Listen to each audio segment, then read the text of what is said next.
স্কুলে পড়ছি 300 কোটি টাকা। তাহলে দেখো এখানে আমরা স্থায়ী টিস্যু নিয়ে পড়বো।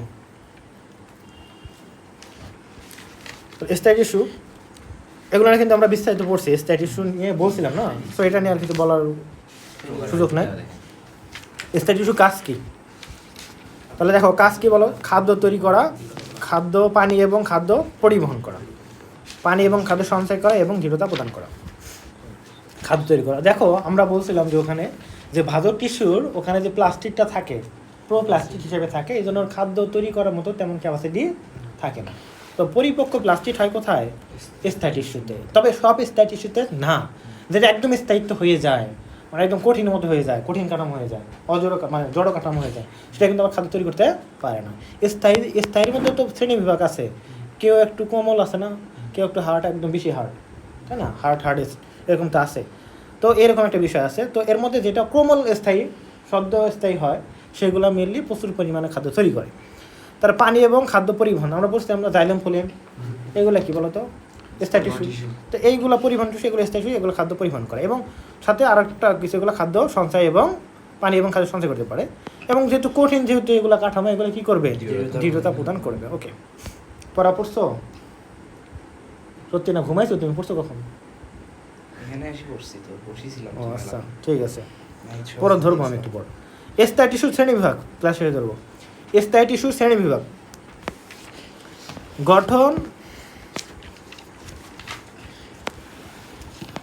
গঠন ও কাজের ভিত্তিতে স্থায়ী টিস্যু 3 প্রকার। বুঝছো? কয় প্রকারের? 3 প্রকার। একটা হলো সরল টিস্যু, একটা হলো জটিল টিস্যু, একটা হলো ক্ষরণকারী বা নিঃস্রাব টিস্যু। তাহলে গঠন ও কাজের ভিত্তিতে স্থায়ী টিস্যু কয় প্রকারের? দেখতেছো সবই তো 3 প্রকার করে না। প্রথম জাস্ট 2টা, একবার ছিল 2 ভাগে, ভাজক আর স্থায়ী, তারপরে ছিল হলো ওইটা, তারপরে বাকি সবই হলো 3 প্রকারের। তাহলে গঠন এবং কাজের ভিত্তিতে স্থায়ী টিস্যু 3 প্রকারের। একটা হলো সরল, আরেকটা কি বলতো জটিল বা যৌগিক, আরেকটা হলো নিঃস্রাবী বা ক্ষরণকারী। ওকে, এখন দেখো সরল মানে কি? মানে আমরা যে পড়তেছি ধারাবাহিকতা বজায় রাখতে হবে। মেইন কথা হলো কি, তাহলে যে আমরা ভাগ পড়লাম, প্রথম কার পড়বো বলতো? সরল। তার মানে কি বুঝলাম? সরলটা আগে হবে, তাই না? আগে হচ্ছে, তাহলে সরল টিস্যু আগে হচ্ছে, মানে ভাজক টিস্যু থেকে প্রথম তৈরি হচ্ছে। তাহলে কোনটা? সরল টিস্যু। বুঝবো? আচ্ছা, সহজ সরল। ওকে, তাহলে দেখো এই সরল স্থায়ী টিস্যু সবগুলো কোষের আকার, আকৃতি, গঠন ইত্যাদি একই ধরনের হয়। কোষের আকৃতি এবং আকৃতি এবং প্রকৃতির উপর নির্ভর করে সরল টিস্যুকে 3 ভাগে ভাগ করা হয়েছে, যথা প্যারেনকাইমা, কোলেনকাইমা, মেসেনকাইমা। তাহলে কয় ভাগ করা হয়েছে? 3 ভাগ। আবার 3 ভাগে। সরল টিস্যু কয় ধরনের? Parenchyma, collenchyma, mesenchyma. ছোট ক্লাসে পড়ছে এগুলো। তাহলে প্যারেনকাইমা, কোলেনকাইমা, মেসেনকাইমা। তাহলে আবার একই কথা বলবো, প্রথমটা কি হবে? সব থেকে সরল। তারপর প্যারেনকাইমা, মানে প্রথমটা বলতে এই 3টা মিলে তো আমরা একটা গ্রুপে দিছি।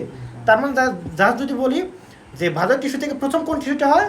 প্যারেনকাইমা, তারপর কোলেনকাইমা, তারপর হলো মেসেনকাইমা। মানে এটা বোঝার সুবিধার্থে যে ধারাবাহিকতা মেনে করবো। যেমন যখন আমরা শ্রেণীবিন্যাস পড়ছিলাম, সব থেকে অনুন্নত ছিল কোনটা? পরিফেরা, তারপর নিউক্লিয়া, তারপর প্লাটিহেলমিন্থ, যেহেতু উন্নত হয়েছে না, ঠিক এমন এখানেই হবে যে পরিফেরা প্রথমে কি বলতো? প্যারেনকাইমা। তার মানে প্যারেনকাইমার কোষের বৈশিষ্ট্য কেমন থাকবে? ভাজক টিস্যুর মতো থাকবে, তাই না? যেহেতু শব্দ ভাজক টিস্যু থেকে কি হয়েছে? স্থায়িত হয়েছে। সো এর বৈশিষ্ট্যগুলো মোটামুটি কার মধ্যে থাকবে? ওই ভাজকের মধ্যে থাকবে।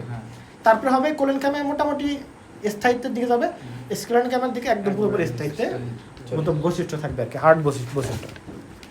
ওকে, তাহলে বুঝলা যে সরল টিস্যু কত প্রকার বলো তো? বলো। স্ক্লেনকাইমা। ওকে, তো এখন বিষয়টা আসি একটু।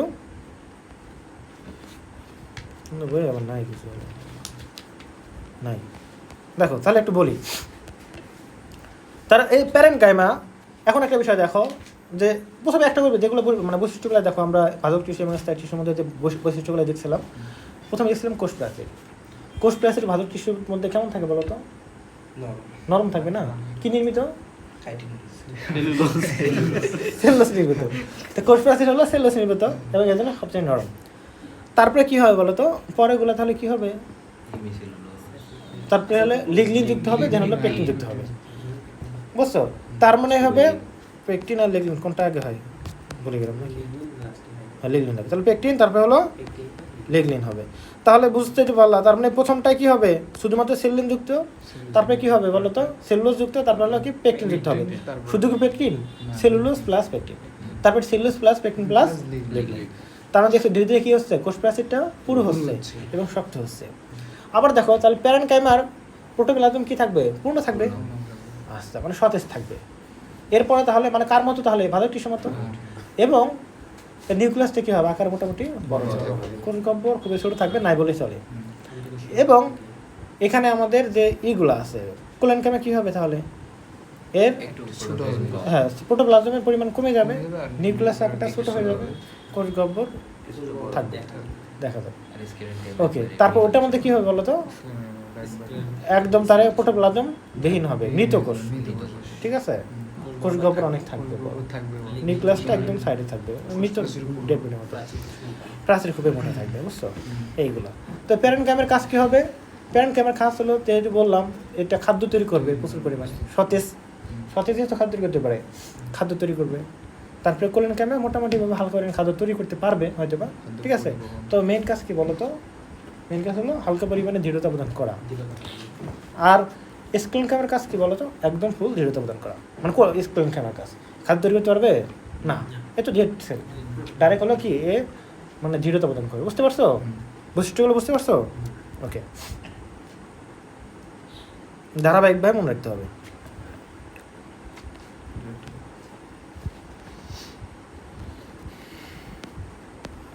এখন দেখো জটিল টিস্যু, জটিল টিস্যু কোনগুলো, জাইলেম, যতে জটিল, যতে হলো জাইলেম আর ফলিন। তাহলে দেখো জটিল স্থায়ী টিস্যু একাধিক প্রকার কোষ দিয়ে গঠিত। কয় ধরনের কোষ, একাধিক প্রকারের ধরনের কোষ দ্বারা গঠিত, মানে প্রকারের কিন্তু একাধিক কোষ বলে না, কিন্তু একাধিক ধরনের, এবং সম্মিলিতভাবে একই ধরনের কাজ সম্পন্ন করে। টিস্যু মানে কি, একই ধরনের কাজ সম্পন্ন করবে। কাজ, অবস্থান এবং গঠন প্রকৃতি অনুযায়ী জটিল টিস্যু প্রধানত কয় প্রকারের, দুই প্রকারের, জাইলেম এবং ফ্লোয়েম। ওকে, এই দুই প্রকার টিস্যু একত্রে পরিবহনতন্ত্র গঠন করে। এই টিস্যু মূল থেকে পাতা পর্যন্ত বিস্তৃত। জাইলেমের কাজ কি বলতো, জল পরিবহন করে উপর দিকে, আর হলো নিচের দিকে হলো ফ্লোয়েম, খাদ্য এবং পানি পরিবহন করায় এই টিস্যুর প্রধান কাজ। ওকে, আমরা জানি এগুলো। ওকে, বিস্তারিত পরে জানবো আছে। এখন দেখো ক্ষরণকারী বা নিঃস্রাবী টিস্যু, অর্থাৎ যেসব টিস্যু কী করে বিভিন্ন কিছু ক্ষরণ করে, আছে না বিভিন্ন, দেখো না জিগা গাছ যেমন আছে, বিভিন্ন গাছ আছে যা আঠা নিঃসৃত করে না, হ্যাঁ ওরকম, হ্যাঁ রাবার গাছ আছে এরকম, যে টিস্যু হতে নানা রকম তরল বা উৎসেচক বর্জ্য পদার্থ ইত্যাদি, রেজিন, গজ, উদ্যায়ী তেল, আঠা ইত্যাদি নিঃসৃত হয়, তাদেরকে ক্ষরণকারী টিস্যু বলা হয়। ক্ষরণকারী টিস্যু দুই প্রকারের, একটা হলো তরুক্ষীর ক্ষরণকারী, বুঝছো, বা লেকটিফারাস টিস্যু, আর একটা হলো গ্রন্থিকরণকারী বা গ্ল্যান্ডুলার টিস্যু। তাহলে কয় ধরনের বলো তো, দুই ধরনের। তরুক্ষীর, এটা বলো মানে তরুক্ষীর বলতে এটা একটা হলো গ্রন্থি টিস্যুর মধ্যে, গ্রন্থির থেকে মানে গ্ল্যান্ডের মতো হয় বন্ধু কোনো, আরেকটা মনে করো নর্মাল গ্ল্যান্ড ছাড়া মনে করো খাওয়ানো হতে পারে, এরকম একটা বিষয় তরুক্ষীর ক্ষরণকারী। ওকে, এখন দেখো তো স্থায়ী টিস্যু কয় প্রকারের, যেগুলো আমরা একটু পড়ে আসলাম, সরল, জটিল, ক্ষরণকারী, মিশ্রী। তো সরল ছিল তিন প্রকারের, আবার জটিল ছিল কি দুই প্রকারের, এগুলো জানি, এগুলো তো দরকার নেই। আর হলো ক্ষরণকারী বা মিশ্রাবী, এটা হলো তরুক্ষীর গ্রন্থি, একটা হলো তরুক্ষীর টিস্যু, একটা হলো গ্রন্থি টিস্যু। ভাজক টিস্যু এবং স্থায়ী টিস্যুর মধ্যে পার্থক্য আশা করি পারবা না, করতে হবে। দেখো টিস্যুর ধরন কেমন, গুণাবস্থায়, আবার বিভাজন ক্ষমতা কার থাকে, এটা থাকবে না, নাই কোষের ধরন অপরিণত, এটা পরিণত থাকবে, টিস্যুর অবস্থান, এগুলো এখানে পারবা। এখন দেখো সরল টিস্যু এবং জটিল টিস্যুর মধ্যে পার্থক্য, তার মানে এটা গঠন, এই সরল টিস্যু কী হবে, একই ধরনের কোষ দ্বারা গঠিত, এটা হলো ভিন্ন ধরনের কোষ দ্বারা গঠিত, বুঝছো। এই প্রকৃতি, এই টিস্যু কি সমসত্ব প্রকৃতির, অসমসত্ব প্রকৃতির। নালিকা বান্ডেল, এই টিস্যু নালিকা বান্ডেল গঠন করে না, এটা কি নালিকা বান্ডেল গঠন করবে, নালিকা না হলে কি পরিবহন করবে, কি টিউব লাগবে না, সেটা হলো নালিকা বান্ডেল থাকবে। এটা হলো কি তিন প্রকারের, এটা হলো দুই প্রকারের।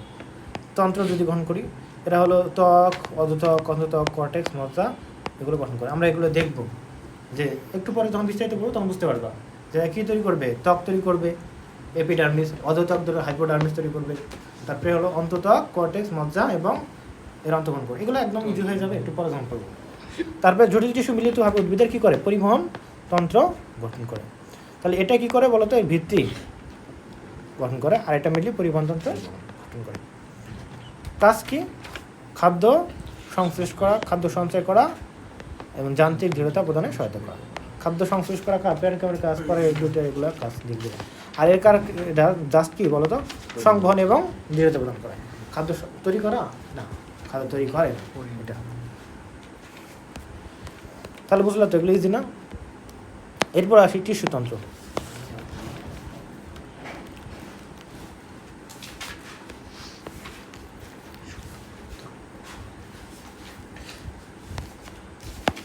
অর্থাৎ এখন আমরা যে এতক্ষণ যা পড়লাম এগুলো ছিল কি বলতো? বেসিক কথাবার্তা। অর্থাৎ টিস্যু সম্পর্কে আমরা জানলাম, বুঝছো? স্টার টিস্যু এবং ভালো টিস্যু সম্পর্কে জানলাম। এবং উদ্ভিদ এবং প্রাণীর দেহে মানে এগুলার মানে প্রকারভেদগুলো জানলাম আর কি। তো এখন আমরা জানবো মেনলি টিস্যুতন্ত্র কী কী আছে উদ্ভিদে, বুঝছো? এগুলো আমরা জানবো, কোন উদ্ভিদে কেমন গঠন কাঠামো কেমন, এগুলো সম্পর্কে জানবো। টিস্যু সিস্টেম দেখো, একই ধরনের কাজ করে এমন এক বা একাধিক টিস্যু মিলে একটি কী তৈরি করে? টিস্যুতন্ত্র গঠন করে। এখানে অঙ্ক বলতেছি না, বুঝছো কী বলতেছি? টিস্যুতন্ত্র গঠন করে। তাহলে একই ধরনের শারীরবৃত্তীয় বা যান্ত্রিক কাজ সম্পাদনে নিয়োজিত এক বা একাধিক টিস্যুকে কী বলে? টিস্যুতন্ত্র বলে। খাদ্য তৈরিতে মেসোফিল টিস্যু, খাদ্য পরিবহনে ভাস্কুলার টিস্যু। তাহলে খাদ্য তৈরিতে সহায়তা করে কে বলো তো? Mesophyll tissue. কোথায় থাকে? পাতায় থাকে মেসোফিল টিস্যু। এগুলো পরীক্ষা কিন্তু আসবে এমসিকিউ। খাদ্য পরিবহনে কে? Vascular tissue. Vascular tissue xylem এবং ফ্লোয়েম। এই যে মনে প্রাণী বিজ্ঞানে ছিল না 1,70,000 ভাস্কুলার উদ্ভিদ, তাই না? 2 অধ্যায়ের প্রথমে আছে। 1 অধ্যায়ের প্রথমে আছে, প্রথম লাইনে। হ্যাঁ, শনিবার সাথে ছিল, ওটা 1 নম্বর অধ্যায়। হ্যাঁ, ভাস্কুলার ছিল না? তো ভাস্কুলার মানে কি? ওখানে তোমাদের বলেছিলাম না ভাস্কুলার মানে কি? হ্যাঁ, পরিবহন করতে পারে। জাইলেম ফ্লোয়েম বিশিষ্ট যারা আছে উন্নত উদ্ভিদ। খুলি দিলে বাধা, খুলি দাও। হোক, সমস্যা নেই। তাহলে দেখো, তাহলে যে খাদ্য পরিবহন করে ভাস্কুলার টিস্যু মানে জাইলেম এবং ফ্লোয়েম। খাদ্য সঞ্চয় কি? প্যারেনকাইমা টিস্যু বিশেষ ভূমিকা রাখে। কে বলো তো? প্যারেনকাইমা মানে কি? এটা সরল টিস্যু। বিজ্ঞানী স্যাক্স এর মধ্যে টিস্যুর অবস্থান কার্যের উপর ভিত্তি করে উদ্ভিদের সব টিস্যুকে কয়টি ভাগ করা হয়? 3টি টিস্যুতন্ত্রে ভাগ করা হয়। তাহলে কে 3টি অংশে ভাগ করে বলো তো বিজ্ঞানী? কিসের ভিত্তি করে? তাহলে যে টিস্যু অবস্থান কাজের উপর ভিত্তি করে 3 ভাগে ভাগ করে। প্রথমটা কি বলতো? এপিডার্মাল টিস্যুতন্ত্র।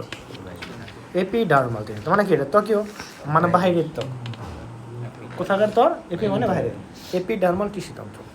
আর এটা হলো গ্রাউন্ড মানে ভিত্তি, অর্থাৎ যেটা গঠন কাঠামো তৈরি করে, স্ট্রাকচার দেয়, বুঝছো? তাহলে একটা হলো ভিত্তি টিস্যুতন্ত্র, মানে একটা হলো মানে আবরণী টিস্যুতন্ত্র, যাকে বলি এপিডার্মাল টিস্যুতন্ত্র। আর একটা হলো গ্রাউন্ড টিস্যুতন্ত্র, যেটা ভিত্তিগ্রহণ করে।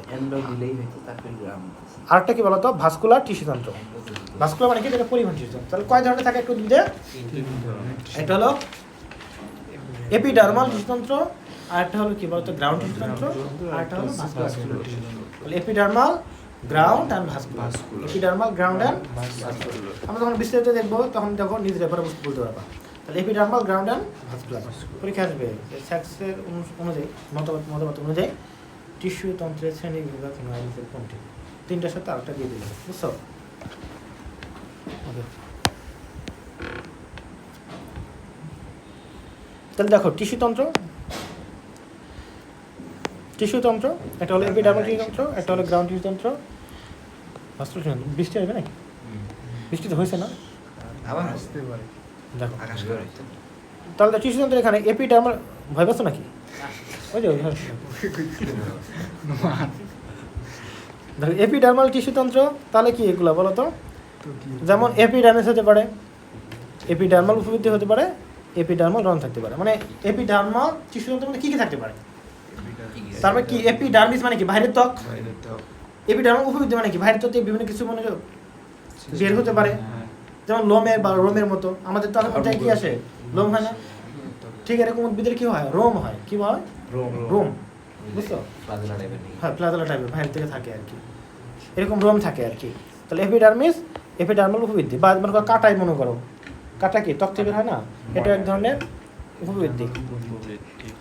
তারপরে এপিডার্মাল রন্ধ্র হয় কিনা? আমাদের যেমন ত্বকে ছিদ্র আছে না?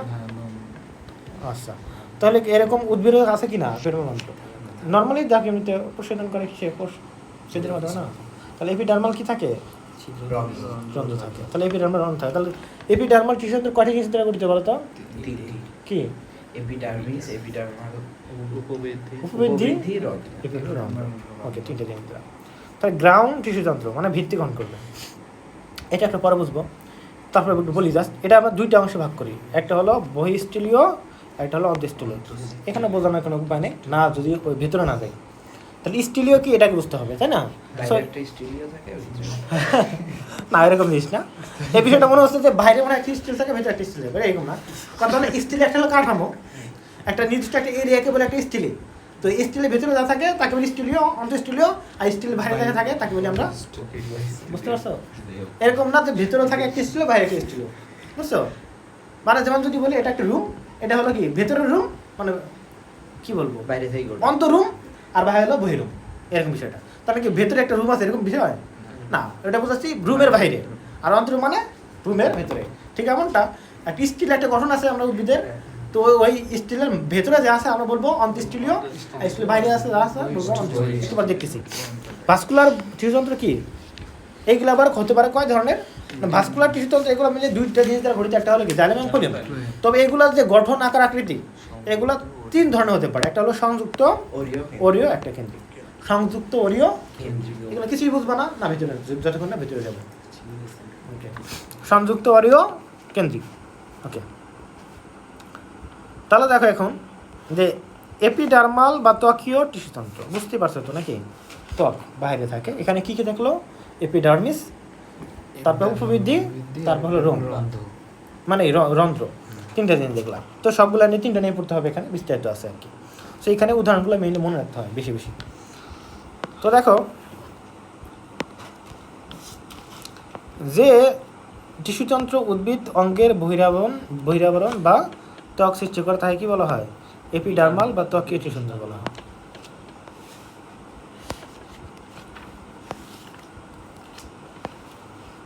তাকে হলো কি এপিডার্মাল বা ত্বকীয় টিস্যুতন্ত্র বলে।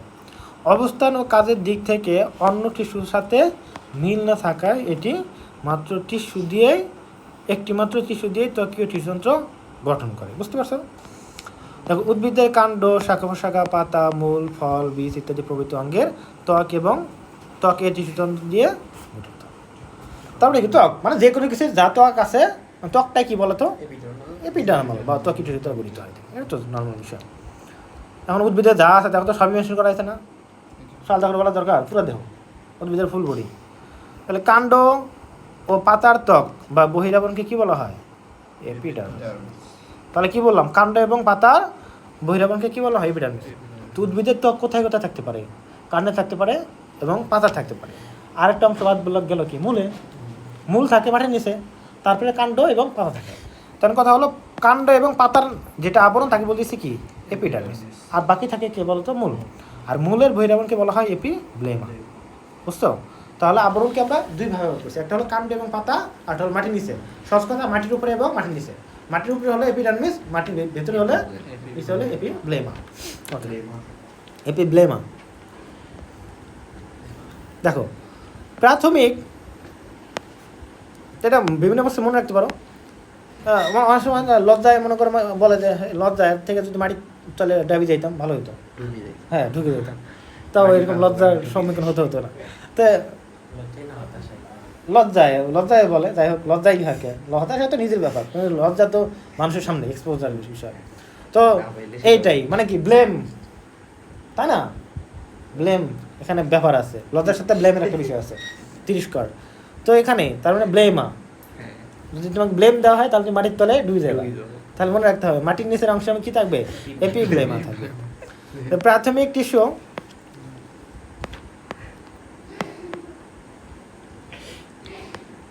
দেখো সবুজ, নীল কালার দেখলে নাবিলের কথা মনে পড়ে, মনে থাকে। এগুলা তো দেখো না ভিডিও, এগুলা তো দেখো না। নীল কালার দিয়ে লিখলে মস্তিষ্কে বেশি নীল পড়ে। হ্যাঁ ওই কোটটা নীল কোট। আপনি ভাই খেলে হলুদ কালার দিয়ে দেখান, নীল দিয়ে দেখান। দেখো ওরে জিজ্ঞেস করো ওই খাতা কি দিয়ে, ওই কি দিয়ে দেখায়, ওই বলবো হলুদ আর সবুজ দিয়ে দেখা, বুঝছো? এটা কি বুঝছে? নাবিল। ডক্টর নাবিল। এই যে গতকাল একটা ভিডিও বানাইছে ওর ভাই, পরশু দিন দেখলাম ওর ভাই কয় আমার ভাই নাবিল ভাই বলছে, কয় আমার ভাই নাবিল, ডক্টর নাবিল, উনি বলছে একটা ভিডিও বলছে যে নীল রং মাথার মস্তিষ্কে ভালো, মানে ব্রেন ভালো অ্যাকসেপ্ট করে। সো যে ব্যক্তি নীল কালার দিয়ে লিখবে পড়ার সময়, তার অবশ্যই মাথায় বেশি যাবে তার অপেক্ষা যে কালা কলম দিয়ে লেখে, এবং যে লেখে না তার থেকে তাহলে অনেক বেশি গুণে মাথায় যাবে। সো অবশ্যই লিখতে হবে, এবং যদি নীল কলম দিয়ে লেখে সেক্ষেত্রে আরও বেটার হবে, বুঝছো? তো লেখানো থেকে অবশ্যই যে লেখে সে বেটার, আর যে লেখে কালা কলম দিয়ে তার থেকে নীল কলম লেখা আরও অনেক বেটার। এটাই। সো পড়তে হবে, সাথে লিখতে হবে, এটা ভালো কথা। কিছু বিষয়টা এমন হলো না, ইন্দুর মারো, সিগা মারো, না আমার ডাঙ্গি মারো, দেখো, প্রাথমিক শীর্ষ ভাজক টিস্যু হতে এপিডার্মাল টিস্যু সৃষ্টি হয়। তাহলে কি ভাজক টিস্যু থেকে এপিডার্মাল টিস্যুর সৃষ্টি হয়? কোন টিস্যু থেকে? প্রাথমিক শীর্ষ ভাজক টিস্যু থেকে, বুঝতে পারছো? শিশু থেকে চারদিকে আসে। তাহলে এখানে কি বুঝলাম বলতো? এপিডার্মাল বা ত্বকের টিস্যুতন্ত্র দুইটা আমরা বললাম, একটা হলো মাটির উপরে, একটা হলো মাটির নিচে, ওটা এপিডার্মিস, আর একটা হলো এপিব্লেম। এই দুইটা শব্দ মনে রাখলে চলবে। এখন এপিডার্মিস বা ত্বক, উদ্ভিদের বাইরের ত্বকে কি বলা হয়? এপিডার্মিস বলা হয় থাকে। এটি শান্ত কয় সারি বলো তো? শান্ত এক সারি প্যারেনকাইমা কোষ দ্বারা তৈরি হয়ে থাকে। এটা কি প্যারেনকাইমা কোষ? কি বলো তো? সরল স্থায়ী টিস্যু, বুঝতে পারছো? তাহলে এটা কি দ্বারা গঠিত? সরল স্থায়ী টিস্যু দ্বারা গঠিত এপিডার্মিস। এবং এটা কোথা থেকে আসে? ডাইরেক্ট শীর্ষক ভাজক টিস্যু থেকে। এটা প্রথমেই বলে আসলাম। তাহলে প্রথম তৈরি হয় কোনটা? প্যারেনকাইমা কোষ। তাহলে বুঝতেই তো, তাহলে হলো রিলেট করতে হবে, বুঝছো? রিলেট করে সহজ হবে, নাহলে কঠিন হতে হয়ে যাবে। প্রাইমারি কোষ দ্বারা গঠিত হয়ে থাকে। তবে কোনো কোনো ক্ষেত্রে একাধিক সারি কোষেও গঠন হতে পারে। তো এগুলো পার্থক্য কি? বট, অশ্বত্থ এবং পাকুড়। তাহলে অশ্বত্থ, পাকুড়, বট, ঠিক আছে? অশ্বত্থ, পাকুড়, বট। তাহলে এগুলো গাছ, বট গাছ তো চেনো, অশ্বত্থ এবং পাকুড় গাছ চেনো না, যাই হোক। ওষুধ আছে যে কয় যে ভূত থাকে সেটা আছে। দেখো বুঝছো না কি গাছে কয়? বট গাছে না, ভূত কি গাছে ভূত থাকে? বট গাছে কি একটা গাছে বলে, তাল গাছে বলে না? পাইকস যেটা সেটাই পাক। কি একটা গাছ আছে একটা, তাই বাদ দিই। তাহলে দেখো, অশ্বত্থ, পাকুড়, বট, এবার মনে রাখতে পারো অশ্বত্থ, পাকুড়, বট। অশ্বত্থ, পাকুড়, বট গাছে তাহলে কি বলতো? এগুলা কয় সারি বিশিষ্ট বলতো? একাধিক সারি বিশিষ্ট। ওকে, তো নর্মালি কয় সারি থাকে? এক সারি। তাহলে একাধিক সারি থাকে কাদের? অশ্বত্থ, পাকুড়, বট। এগুলো এত ঝামেলা। আবার 3 সারি কার থাকে? এটা বুঝতে করতে হবে। হ্যাঁ, কবরি না, করবি, এটা মনে রাখতে হবে। এটা ভুল হবে। করবি গাছের পাতায় 3 সারি কোষ দেখা যায়। তাহলে এই জিনিসটা কিন্তু মনে রাখতে হবে। তাহলে সাধারণত সারি কয় সারি? এক সারি। আর একাধিক সারি কাদের ক্ষেত্রে দেখা যায়? অশ্বত্থ, পাকুড়, বট। আর 3 সারি দেখা যায় কাদের ক্ষেত্রে? তা এখানে একটা যেমন জিনিস না, একাধিক মানে কি? একের অধিক, 3ও তো একের অধিক নাকি? দেখো, তো এখানে একটু মনে রাখতে হবে, একাধিক মানে অশ্বত্থ, পাকুড়, বট, ওখানে করবি দেখালে ভুল হবে। বুঝছো? তো পরীক্ষা হবে নিচের কোনটি? এটা ধরেন আপনার 2ও থাকতে পারে, 3, 4, হ্যাঁ, একের অধিক, আর 3টা 3ও তো থাকতে পারে। স্পেসিফিক। হ্যাঁ, একাধিক না, 3ও তো থাকতে হ্যাঁ পারে। থাকতে পারে। ওই সেন্সে তো বড় হয়। হ্যাঁ, যদি মানে বড় না, ওই সাথে করবি হয়, করবি হয় না। কিন্তু পরীক্ষা যদি আসে যে একাধিক সারি প্যারেনকাইমা দেখা যায় কোন উদ্ভিদের ক্ষেত্রে, এপিডার্মিসের ক্ষেত্রে, করবি দিলে ভুল। কি হবে? অশ্বত্থ, পাকুড়, বট। প্রশ্ন বইয়ে যেমনি দেওয়া আছে অমনি তাই। কারণ আমরা তোমাকে প্রশ্ন তৈরি করবে, সেটা দিবে 3 কোনটিতে দেখা যায় না? অশ্বত্থ, পাকুড়, বট, করবি, বুঝছো? তো মনে রাখতে হবে মাথা। তো এপিডার্মিসের কোষগুলো কি হয় বলো তো? আয়তাকার বা অতি ঘনকার সন্নিবেশিত হয়। তাই এদের মাঝখানে কি আন্তঃকোষীয় ফাঁকা থাকে না। আন্তঃকোষীয় ফাঁকা কখন থাকে বলো তো? আয়তাকার হলে কি থাকতে পারে? তখন একটার সাথে লেগে যায়, গোল হয়ে থাকতে পারে, বুঝছো? আবার পঞ্চভুজ থাকলে হলে থাকতে পারে, বুঝছো? Good, brilliant student. নাও এটা দেখো, তাহলে এরকম যে প্রতিটি কোষে অল্প পরিমাণ সাইটোপ্লাজম থাকে এবং একটি নিউক্লিয়াস, একটি কোষ গহ্বর বিদ্যমান থাকে। কত পরিমাণ থাকবে? অল্প পরিমাণ সাইটোপ্লাজম থাকবে, অল্প, মোটামুটি ভালোই থাকে। তারপরেও কোলেনকাইমা থেকে কি থাকে? বেশি থাকে। তারপরে একটি নিউক্লিয়াস থাকে এবং একটি কোষগর্ভী যেমন থাকে খুবই ছোটো থাকবে একটু মোটামুটি থাকে আর কি। সাধারণত রক্ষী কোষ ব্যতীত অন্য কোষে ক্লোরোপ্লাস্ট থাকে না, এটা মনে হচ্ছে। তারপরে মানে মেইনলি প্ল্যান্ট ক্যাপিটাল থাকে, বাট এই যে আমরা যে মানে এপিডার্মিসের কথা বলতেছি, মানে সব জায়গাতে একরকম না। এপিডার্মিসের ক্ষেত্রে নর্মালি কি থাকে না বলতো, ক্লোরোপ্লাস্ট থাকে না। বাট এখানে কাদের ক্ষেত্রে থাকতেছে, রক্ষী কোষের ক্ষেত্রে। রক্ষী কোষ মানে বুঝো, গাছটি বুঝো, পত্ররন্ধ্রের মতো। হ্যাঁ। তাহলে রক্ষী কোষের ক্ষেত্রে কি থাকবে, ক্লোরোপ্লাস্ট থাকে, অন্য কোনোগুলোতে থাকবে না। ওকে, কোনো আর রক্ষী কোষ কোথাকার অংশ বলো তো? পাতায়। পাতা তো, এটা কিন্তু এপিডার্মিসের অংশ না, ত্বক না। ওকে, এই জন্য কিন্তু পড়তেছি আমরা এগুলা। এখন দেখো কোনো জলজ উদ্ভিদের ক্ষেত্রে এর ব্যতিক্রম দেখা দিতে পারে। এপিডার্মাল কোষের পাশে এবং ভেতরের দিকের প্রাচীর কি হয়, পাতলা হয়, কিন্তু বাইরের দিকের প্রাচীর সুব্রিন এবং কিউটেন জমা হয়ে পুরো হয়। এটা মনে রাখতে হবে। তাহলে জলজ উদ্ভিদের ক্ষেত্রে কি হয়, বাইরের স্তর পাতলা হলে ভেতরে কি হবে, পুরো হবে। এখন মনে রাখতে হবে কিউটিন এবং বা সুবেরিনের পুরো ত্বককে কি বলা হয়, কিউটিকল বলা হয়। তাহলে কিউটিন বা সুবেরিনের পুরো স্তরকে কিউটিকল বলা হয়ে থাকে। কিউটিকল মূলের ত্বকে কি থাকে, অনুপস্থিত থাকে, কিন্তু কাণ্ড ত্বকে বা পাতার ত্বকে কি থাকে, বিদ্যমান থাকে। দেখো মূলের ত্বকটা দেখো সাদা সাথে না, নরম না, সফট না, সো এখানে কিউটিন থাকবে, কিউটিকল থাকবে না। তো কোথায় থাকে, যেখানে একটু মনে করো ওই যে কি পিসিল টাইপের বলতে একটা ওই যে উপরে কাগজের মতো একটাই থাকে না, পাতার উপরে দেখা না, কাগজের মতো লেয়ার, জাস্ট এইরকম একটা বিষয় দেখা যায় না, মানে কাগজ দেখা যায় না, পাতার মধ্যে দেখা যায় অনেক সময় কাগজ ওঠে না, জাস্ট এইটাই আর কি কিউটিকল, বুঝছো?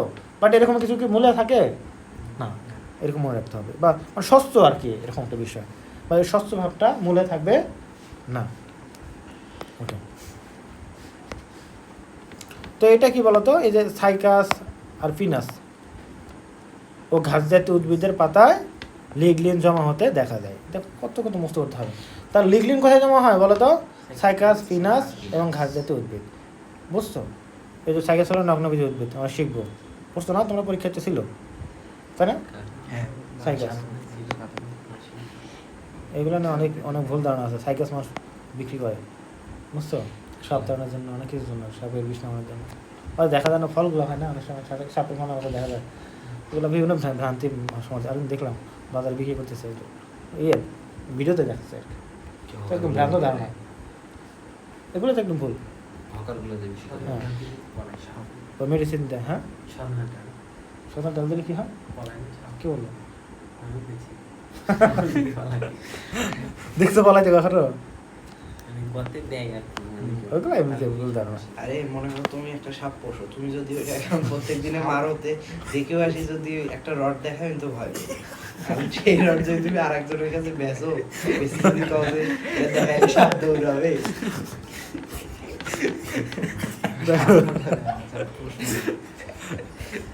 না আসলে ঘটনাগুলো বলছে একদম অযৌক্তিক বলে নাই, আর এইভাবেই তো ঘটনাগুলো ঘটে, বুঝছো? দেখা যায় হঠাৎ করে মনে করো একটা গর্তের মধ্যে ছিল, সোনার ডাল দিছে, এটা করে আগার টাকা সজবা লাগছে, একটু সাপটা বেড়ায় দৌড় মারছে। এখন এটা যে দেখছে আরেকজনকে বলছে, ওই বলছে এরকম সোনার ডাল দিছে, দৌড় দিছে, আরেকজন বলছে যে সোনার ডালে দৌড় মানে ভয় পায় সাপ, আরেকজন ছাড়ছে, এটা একটা হয়ে গেল। তাহলে এগুলা ঘাস জাতীয় উদ্ভিদের পাতায় লিগলিন জমা দেয়, এগুলোই তোমার এইভাবে তো অনেক কিছু ছড়ে, বুঝছো, লৌকিক কথা সব কিছু এরকম হয়। তো ফুলের পাপড়ি এবং ফল ত্বকে অ্যান্থোসায়ানিন নামক রঞ্জক থাকে। ওকে, তাহলে ফুলের পাপড়ি এবং ফল ত্বকে কি থাকে, অ্যান্থোসায়ানিন থাকে, এগুলো মুক্ত করা জিনিস, এগুলো পড়বা আর কি। তাহলে দেখো সরিষা গোত্রীয় উদ্ভিদের পত্রত্বকে কি মাইরোসিন নামক এনজাইম নিঃসরণকারী কি থাকবে, মাইরোসিন কোষ থাকে, এগুলো একদম মুক্ত করতে হবে, বুঝছো? এগুলা আবার এই যেখানে দেখো কি বলছে, এগুলো বুঝতে পারবা, গম, ভুট্টা, আখ, বুঝছো, ইত্যাদি গাছের পাতায় কি থাকবে, ত্বকে বুলি ফর্ম করে দেখা যায়। তাহলে বুলি ফর্ম কোথায় দেখা যাবে, তাহলে মনে রাখতে হবে অভাগা,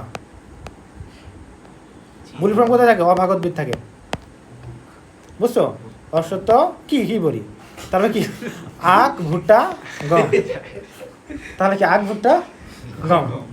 ওকে, তাহলে এটা মনে রাখবা। ও লেখা রাখো অবাগা দিয়ে মনে রাখবে এটা, তাহলে বলি ফর্ম করে দেখা যাবে, অবাগার মধ্যে দেখা যাবে বলি ফর্ম। ওকে, তাহলে বলি ফর্ম কোষ হলো কি বৃহদাকারী বৃহৎ আকৃতির কিছু ত্বকীয় কোষ, ত্বক নিয়ে তো প্রশ্ন করতেছি এখানে আমরা। ওকে, তো এগুলো দেখবো আর কি, মূল এপিগ্লাম বলা হয়, এগুলো একটু দেখবা। ওকে, এই যে মূলের ত্বক মূলরম বলি, বুঝছো? আর কাণ্ডের ত্বক তাকে কি বলি আমরা? কাণ্ডরম বলি। মূলের ত্বক বিশিষ্ট হলে এক কোষ বিশিষ্ট, এটা হলে কি বহুকোষী, বুঝছো? অনেকগুলো কোষ না, আর এটা হলে একটা কোষ বিশিষ্ট। এগুলো পরে পড়বো, পরীক্ষা এমসিকিউতে আসে। এখন দেখো ত্বকের কাজগুলো কী কী। ত্বকের কাজ কি নর্মালি কি বুঝতেছি আমরা, ত্বককে রক্ষা করে না, বাইরে রক্ষা করে। তো এগুলো একটু ত্বকের কাজ টাজ করবো। তারপর বিভিন্ন পার্ট বললাম না, বিভিন্ন কিছু থাকে না, ওগুলো এক একটার কাছে একরকম। যেমন মূলরম পানি এবং খনিজ লবণ শোষণ করে, আবার বুলি ফর্ম যেটা এগুলো পানি সঞ্চয় করে, যদি বৃহৎ আকৃতির সঞ্চয় করে, এগুলো পড়বা। এক একটা এক ধরনের কাজ, এগুলো দিলে পড়লে বুঝতে পারবা। যেমন এই যে কিউটিকল, সিলিকা, মোম ইত্যাদি প্রশোধন হার কমায়, যেটা বললাম কিউটিকল মানে একটা আবরণের মতো, বুঝছো? মসৃণ মানে কাগজ আবরণের মতো, সো এটা পানি বের হতে দিবে না সহজে, বুঝছো? প্রশোধন হার কমায় দিবে। আবার এপিডার্মাল উপবৃদ্ধি মানে কি, মানে এপিডার্মিস যেগুলো বের হয় আর কি অতিরিক্ত, এগুলো মেনলি কি রোমগুলো মেনলি হয়ে থাকে। এপিডার্মিস বা ত্বক হতে উদ্ভূত উপাঙ্গকে কি বলা হয়? এপিডার্মিস উদ্ভিদ বলা হয়, বুঝছো? যেমন বিভিন্ন রোম বা ট্রাইকোম, বুঝছো? বা হেয়ার বা ট্রাইকল মানে হেয়ারের মতো যেগুলো থাকে, তো এক কোষী বা বহুকোষী হতে পারে। মেনলি মূল রোম হয় এক কোষী এবং কাণ্ডরোম কি বহুকোষী হয়, এটা বললাম একটু, এবং গুচ্ছাকারও হতে পারে। তাহলে মূল রোম ত্বকের এক কোষী উপাঙ্গ এবং সব কিছু কি কিউটিকল বিবর্জিত। একটা তো বললাম কি মূল রোমে কিউটিকল থাকে, মানে মূলে কিউটিকল থাকে কি না? মূলে কিউটিকল থাকে না, থাকে কোথায়? পাতায় বা কাণ্ডে। সো এখানে কিউটিকল বিবর্জিত মানে কিউটিকল নাই। আর কাণ্ড সাধারণত বহুকোষী হয়ে থাকে, সর্বদা কি কিউটিকল যুক্ত। ওকে, এগুলো মনে রাখতে হবে। তো যেসব উদ্ভিদ বা অঙ্গে সেকেন্ডারি বৃদ্ধি ঘটে সেগুলো উদ্ভিদে পেরিডার্মো ত্বকীয় টিস্যু অন্তর্ভুক্ত ধরা হয়, পেরিডার্ম। তাই এগুলো হলো মানে কি বলবো সেকেন্ডারি বৃদ্ধি, মানে উপরের বাইরের ত্বকের ভেতরে আর থাকে, যেমন অধত্বক এরকম একটা বিষয়। তো এগুলো মনে রাখলাম। তারপর দেখো এখানে মূলরোমের কাজ কি আমরা জানি, পানি শোষণ করা। এগুলো একটু কাজটা দেখবো আর কি। শল্ক বা স্কেল, পাতার ঝিল্লি সদৃশ বিশেষ ধরনের রোমকে বলা হয় শল্ক। এগুলো কাজটা মনে রাখতে হবে, এর কাজ কি এইগুলো পুরোটা, সেগুলো একটু মনে রাখবা কী কী। আবার এখানে দেখো এগুলো একটু মনে রাখবা, এই যে পানি থলি, এই যে কোনটা কাজ এগুলো মুস্ত করতে হবে, বুঝছো? সো তোমাদের পড়া দিলাম, এখানে মুস্ত নিব না। আমরা যখন পড়তাম ওই যে বললাম একটা ম্যাম পড়াইছিল, এখানে এবার ধরছে মানে লিখে দিয়েছে, মুস্ত করাইছে ওখানে, সে তো টাইম নেই এখানে। তো তোমার বাসায় মুস্ত হলে আমি ধরবো। পানি থলি তো বিশেষ ধরনের এক প্রকার পানি ধারক। পানি থলি মানে কি, মানে পানি ধরে রাখে। এখন কথা হলে একে কি প্রশস্ত ট্রাইক্রোম বা থলি বলে, প্রশস্ত ট্রাইক্রোম বা থলি বলে। এখন মনে রাখতে হবে বরফ উদ্ভিদের নামে পরিচিত এই যে একটু বড় নাম মেসেম ব্রেন্থিমাম ক্রিস্টালিনাম, এর ত্বক কোষ স্ফীত থলির আকার ধারণ করে। তাহলে এই যে বরফ, তাহলে কি বললো তো এখানে বলো তো, বরফ উদ্ভিদ পানি থলি কই দেখা যায়? বরফ উদ্ভিদে দেখা যায়। নিশ্চয় উদ্ভিদের নাম কি, কোন উদ্ভিদে দেখা যায় পানি থলি দেখা যায়? এর নামটা কি? মেসেম ব্রেন্থিমাম ক্রিস্টালিনাম, মেসেম ব্রেন্থিমাম ক্রিস্টালিনাম। বলো তো এমসিকিউ, তোমাদের এখানে এমসিকিউ, তোমাদের এখানে আছে না, কোন নাম্বার আসতে পারে? মেসেম ব্রেন্থিমাম ক্রিস্টালিনাম, মেসেম ব্রেন্থিমাম ক্রিস্টালিনাম, কয়েকবার বলে হয়ে যাবে। মেসেম ব্রেন্থিমাম ক্রিস্টালিনাম, মেসেম ব্রেন্থিমাম ক্রিস্টালিনাম। একবার মুস্ত বলতে সারা জীবন মন থাকবে, এটা ওরকম একটা জিনিস, একবার মুস্ত বলতে সারা জীবন মন থাকে। মেসেম ব্রেন্থিমাম ক্রিস্টালিনাম, ওকে আমি ধরবো পরের দিন। মেসেম ব্রেন্থিমাম ক্রিস্টালিনাম। ওকে, তাহলে এর মধ্যে এটা কি বরফ উদ্ভিদ, এর বৈজ্ঞানিক নাম, ঠিক আছে? মেসেম ব্রেন্থিমাম ক্রিস্টালিনাম। ক নম্বর আসে? তাহলে ধ্বংসক্রম, সেগুলো একটা দেখবো। বিচুটি, আলকুশি এবং অগ্নিচুদ্রা, যে এগুলো দেয় না, ধ্বংসক মানে চুলকায় যেটা আর কি, এগুলো আর কি। এটা হলো প্রাণীগুলো থেকে আত্মরক্ষা করার ক্ষেত্রে, যাতে প্রাণীগুলো আক্রমণ না করতে পারে, ছিঁড়তে না পারে। ছিঁড়তে গেলে কী হবে, চুলকানি হয়ে যাবে। সো এটা মানে দূরে থাকে এটা থেকে, বুঝছো? ওকে, তারপরে হলো এপিডার্মাল রন্ধ্র,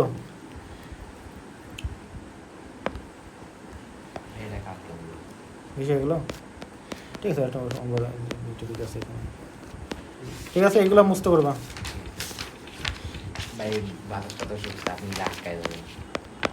ঠিক আছে, তাহলে ভালো করে পড়ো, এগুলো মুস্ত ধরবো আমি, মুস্ত করা অনেক আছে, মানে এগুলো যা প্রতিটা লাইনে করে মুস্তর মতো, বুঝছো?